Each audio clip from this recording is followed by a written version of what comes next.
अस्सलाम वालेकुम, welcome to general CSS. मैं हूं सकलैन सिमल और आज हम बात करेंगे इंग्लिश ग्रामर के हवाले से। इंग्लिश ग्रामर में हम डायरेक्ट इनडायरेक्ट के ऊपर बात करेंगे और इससे पहले हम change of pronounce, change of tenses और चेंज ऑफ सर्टेन वर्ड्स के हवाले से रूल्स आपको सफिशिएंटली इलेबोरेट कर चुके हैं। तो वो दो तीन लेक्चर्स अगर आपने नहीं देखे तो इसी ग्रामर की प्लेलिस्ट में वो लेक्चर्स आपको मिल जाएंगे। Make sure that you watch those and then come to this lecture as well, क्योंकि इसमें सर्टन टाइप्स ऑफ सेंटेंसेस के हवाले से डायरेक्ट इनडायरेक्ट पे हम बात करेंगे। तो आज की वीडियो की तरफ बढ़ते हैं, लेकिन सबसे पहले आप लोगों के लिए क्या आता है, आप लोगों के लिए क्वेश्चन ऑफ द डे होता है। So the question of the day for today is he is ill dash fever. He is ill dash fever. तो यहाँ पे आपने preposition के साथ ये जुमला मुकम्मल करना है। फिल इन द ब्लैंक आपको आज मैंने दी है, तो just use the appropriate preposition here in this blank space and just comment your answer below। आज हमारा है जी 33rd लेक्चर इस ग्रामर सीरीज़ का और इसमें हम डायरेक्ट इनडायरेक्ट स्पीच के हवाले से बात कर रहे हैं। आज हम स्पेसिफिकली बात करेंगे असर्टिव या फिर डेक्लरेटिव सेंटेंसेस जिनको आप कहते हैं, और इसके अलावा इंपेरेटिव सेंटेंसेस के हवाले से भी बात करेंगे कि इन दोनों के अगर आपके पास डायरेक्ट इनडायरेक्ट आ जाते हैं तो उनको कन्वर्ट किस तरह से करना है। So let us move on. ये मेरा छोटा सा इंट्रोडक्शन है। I am Saqlain Simar, assistant director FIA investigation, and these are some of my achievements and a little bit of my background regarding the competitive journey and also about teaching. आप इसको देख सकते हैं। Rules for changing assertive sentences और speech into indirect speech. Assertive जो है इन्हीं को आप डेक्लरेटिव या इंडिकेटिव भी कहते हैं, ठीक है, और इन्हीं को आप स्टेटमेंट्स भी कहते हैं। तो जनरल जो स्टेटमेंट होती है, जो पॉजिटिव स्टेटमेंट जिसको आप कहते हैं, जिसमें आप ना तो किसी चीज़ के ऊपर जोर दे रहे हैं, ना किसी को ऑर्डर कर रहे हैं, और ना ही बहुत ज़्यादा इमोशंस उसमें एक्सप्रेस कर रहे हैं, उन स्टेटमेंट्स को या उन सिंपल सेंटेंसेस को आप कहते हैं कि ये असर्टिव सेंटेंसेस है, डेक्लरेटिव है, इंडिकेटिव है। All these are name of the same thing. So statements or assertive sentences are also known as indicative or declarative sentences। The reporting verb मतलब inverted comma से बाहर जो है वो लेफ्ट साइड में जो लिखा होता है, in this form is generally a verb of saying। तो से बनता है जनाब सेइंग। सेइंग की ही कोई जनरल फॉर्म कह सकते हैं कि वो रिपोर्टिंग वर्ब में होगी, and is changed to tell और told in the indirect speech, but it must be followed by a personal object. Personal object का क्या मतलब है कि ये रिपोर्टिंग वर्ब जो है इसके बाद ऑब्जेक्टिव फॉर्म ऑफ प्रोनाउन या फिर नाउन आएगी। अभी आपको पता चल जाएगा।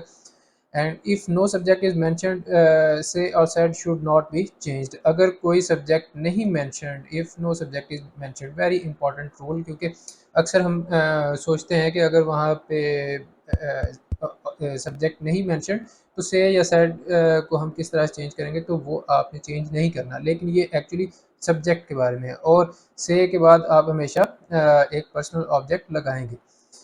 सो से को जब आपने चेंज करना है इनडायरेक्ट में, तो आप टेल या टोल्ड का इस्तेमाल करेंगे और एक पर्सनल ऑब्जेक्ट का भी इस्तेमाल करेंगे। डायरेक्ट असर्टिव सेंटेंस है जी, Jamila said brother I am going. तो जमीला अपने भाई से कह रही है। अब बाहर जो है आपके पास ऑब्जेक्ट नहीं लिखा हुआ, लेकिन अंदर ब्रदर से वो बात कर रही है, सो इट इज़ अंडरस्टूड कि वो अपने भाई से बात कर रही है, यानी कि यहाँ पे ही जो है बेसिकली उसका ऑब्जेक्ट है। खैर इनडायरेक्ट उसका क्या बन जाएगा, जमीला टोल्ड। जैसा कि मैंने आपको बताया कि से जो है वो टोल्ड में कन्वर्ट हो जाएगा, और it must be followed by a personal object. तो पर्सनल ऑब्जेक्ट क्या आ गया, यहाँ पे ऊपर नहीं लिखा हुआ था, लेकिन उसकी जो रिपोर्टेड स्पीच थी उससे हमें पता चल गया कि वो अपने भाई से बात कर रही थी। सो पर्सनल ऑब्जेक्ट क्या बन गया आपका इस ब्रदर से, Jamila told her brother that. अब आगे सेम वही शुरू वाले प्रोनाउंस वाले भी रूल्स और टेंसेस वाले भी रूल्स जो हैं वो आपने अप्लाई करने हैं। तो यहाँ पे पहले देख लें कि ब्रदर जो है ये तो थर्ड पर्सन है, ये तो चेंज नहीं होगा। लेकिन इसको हमने एक्चुअली यूज़ कर लिया as a personal object. That I जो है ये किस में चेंज होना चाहिए, subject of the reporting speech में, तो I will be change into she. So and am आ रहा है और बाहर आपके पास पास्ट दिया हुआ है, ये सेड पास्ट में लिखा हुआ है। दैट मीन्स कि ये जो एम है ये वॉज में कन्वर्ट हो जाएगा, और ये यानी कि जो प्रेजेंट कंटिन्यूस है it will be converted into past continuous, और बाकी जो चेंजेस हैं वो मैंने आपको बता दिए। Jamila told her brother that she was going. So rules for changing assertive sentences into indirect speech के only the form said to me will be changed into told me, ठीक है जी। Sometimes the following words are used to give clearness of meaning like inform, state, reply वगैरह, थोड़ा सा precise meaning हो जाता है। से जो है वो एक जनरल टर्म है, लेकिन अगर आप किसी को रिप्लाई कर रहे हैं, आप कुछ स्टेट कर रहे हैं, आप किसी का आंसर कर रहे हैं, आप किसी को रिमाइंड करवा रहे हैं, वो सारी क्लैरिटी के लिए आप यूज़ करते हैं ये सारे वर्ड्स। तो ये भी आप यूज़ कर सकते हैं, रिमाइंड, डिक्लेयर, रिमार्क, अश्योर वगैरह। लेकिन कुछ हैं जिनके साथ आपको पर्सनल ऑब्जेक्ट लाजमी लगाना पड़ेगा, जैसे कि मैंने आपको पहले टेल या टोल्ड का भी बताया कि उसमें भी आपने एक पर्सनल ऑब्जेक्ट लिखना होता है। इसी तरह से अश्योर, इन्फॉर्म और रिमाइंड जो हैं they are always followed by personal object. इसके बाद आपके इन तीनों वर्ड्स के बाद आपके पास कोई चॉइस नहीं है कि आप लगाएं या ना लगाएं, इनके साथ हर दफ़ा ही पर्सनल ऑब्जेक्ट आपने लगाना है। एग्जाम्पल देख लें, I said to him you are lucky indeed. तो इसका इंडायरेक्ट कैसे बनेगा, I told him that he was lucky indeed. बाहर पास्ट आ रहा है तो उसी वजह से आर जो है वॉज में कन्वर्ट हो जाएगा। यू जो है ये सेकंड पर्सन है, it converts into the object of the reporting speech. तो ऑब्जेक्ट आपके पास हिम है, वो ही बन जाएगा। I told him that he was lucky Indeed.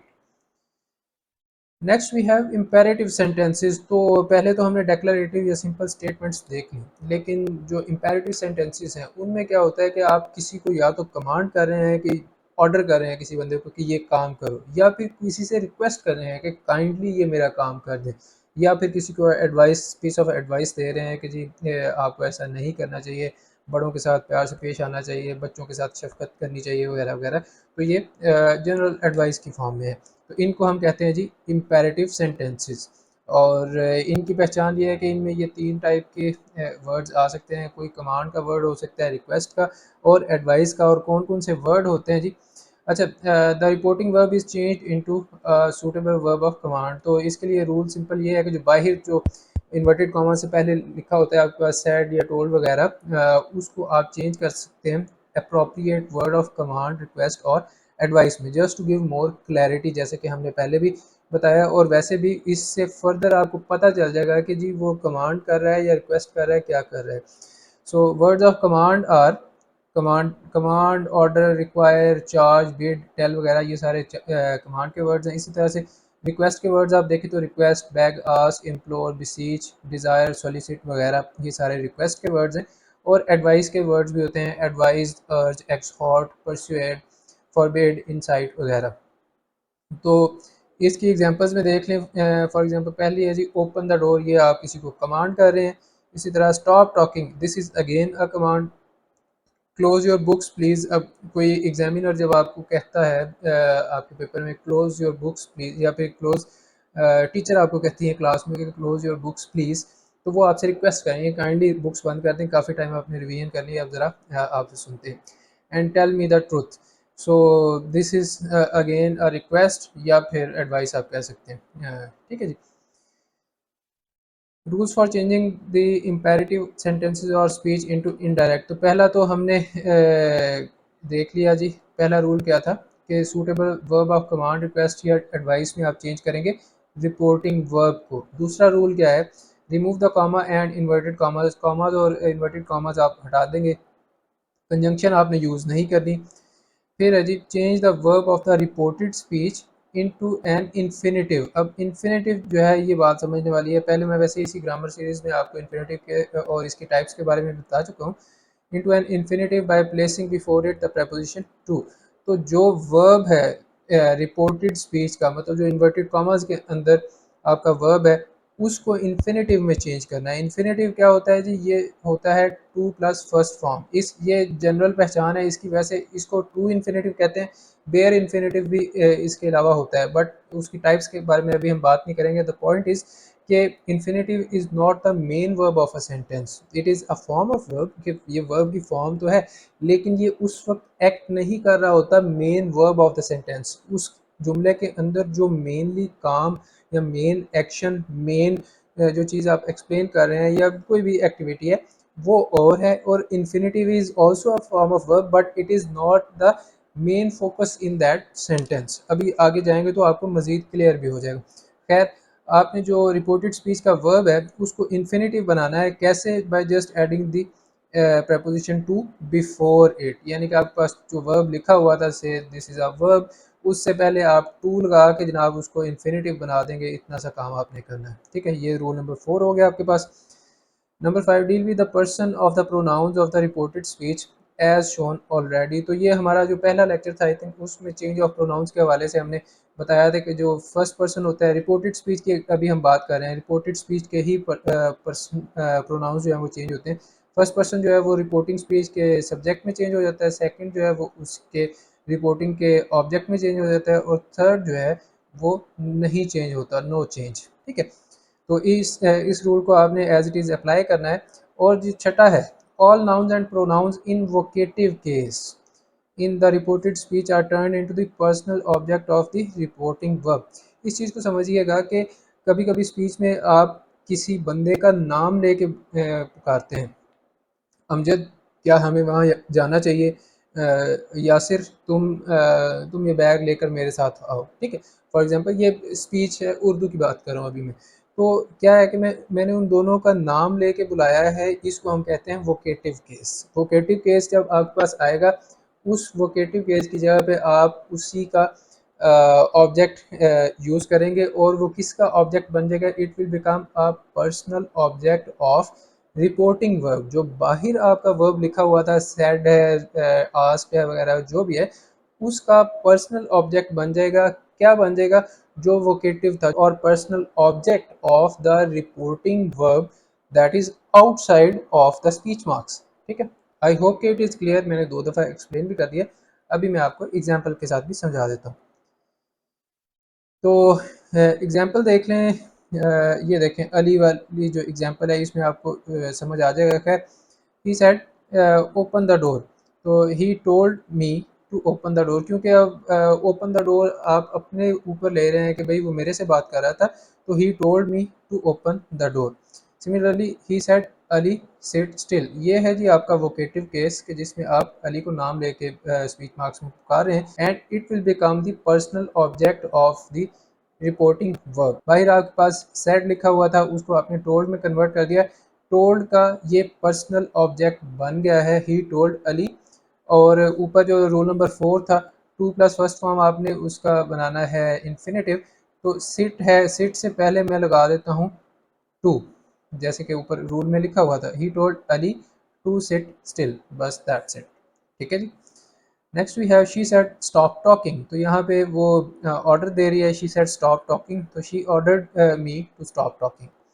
And the last example in this regard, the police said don't move your car, तो police ने कहा जी कि don't move your car, police ने भी खबरदार किया या फिर ऑर्डर किया। The police order the man not to move his car, the man जो है यहाँ पे आ गया है, उसका आपने ऑब्जेक्ट बना दिया, not to move his car. तो ये जो नॉट यहाँ पे आया है, ये क्यों आया है, क्योंकि आगे आपने टू प्लस फर्स्ट फॉर्म लगानी है, और ये बेसिकली नेगेटिव इम्पेरेटिव जो कि नीचे वाला रूल है हमारे पास, उसमें आता है कि जब आपने इन्फिनेटिव लगाना है और आपके पास नेगेटिव इम्पेरेटिव है, तो आप इन्फिनेटिव से पहले नॉट लगा देंगे और बाकी रूल्स सेम है। ये लिखा हुआ है, when we change a negative imperative from direct into indirect speech, we must also use the verbs told, ordered or commanded, and put the word not before the infinitive. Infinitive जो है वो to plus first form होता है, इससे पहले आपने not लगा देना है, और बाकी जुमला जो है आगे और पीछे जो है वो ऑलमोस्ट सेम रहेगा। एग्जांपल्स देख लें, the police said don't move your car, the police ordered the man not to move his car. Similarly the teacher said don't close your books, the teacher told the students not to close their books, not to close their books. She said don't say a word, she told us not to say a word. तो ये negative imperative के sentences थे और उनकी examples थी। और mixed imperative या double imperative जिसको आप कहते हैं, उसका भी लास्ट केस अब देख लें, आगे आपके पास प्रैक्टिस एक्सरसाइज आ जाएगी। तो in case of double imperative that is positive और नेगेटिव आपके पास मिक्स्ड है, तो कुछ नहीं करना, जिस तरह अगर पॉजिटिव पहले है तो पॉजिटिव पहले और नेगेटिव बाद में तो नेगेटिव बाद में, एंड वाइस वर्सा कि नेगेटिव पहले है तो नेगेटिव बाद पहले और पॉजिटिव बाद में लगा के एज इट इज़ आपने उसको इम्पेरेटिव के असूलों के मुताबिक कर देना है। Come in, do not stand at the door said the landlady to her servant. अब लैंड लेडी जो है अपने सर्वेंट को कह रही है, तो जाहिर बात है वो उसको ऑर्डर करेगी, वो उससे रिक्वेस्ट नहीं करेगी। ठीक है, सो ऑर्डर कर रही है या कमांड कर रही है, most appropriate word is command. The landlady commanded her servant to come in. अब देखें जी, ये आपके पास वर्ब था रिपोर्टेड स्पीच का, उसका मैंने पहले भी आपको बताया था कि टू प्लस फर्स्ट फॉर्म कर देंगे आप, ये फर्स्ट फॉर्म है, इसमें टू प्लस फर्स्ट फॉर्म आप कर देंगे, ये इन्फिनिटिव बन जाएगा।